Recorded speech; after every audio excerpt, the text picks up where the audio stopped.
Bupati Aceh Tenggara meresmikan gedung baru Dinas Pendidikan dan Kebudayaan Kabupaten Aceh Tenggara yang bertempat di Desa Tanah Merah, Kecamatan Badar, Kabupaten Aceh Tenggara, Selasa 9 Februari 2021.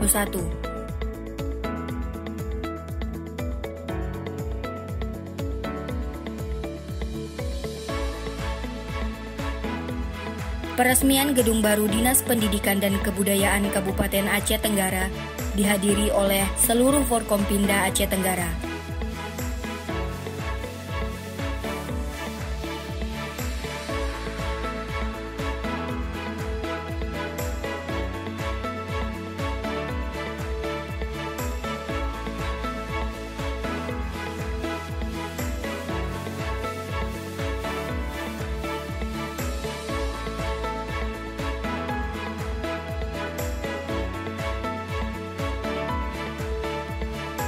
Kota Cane, Aceh Tenggara, Tim Diskominfo Agara melaporkan.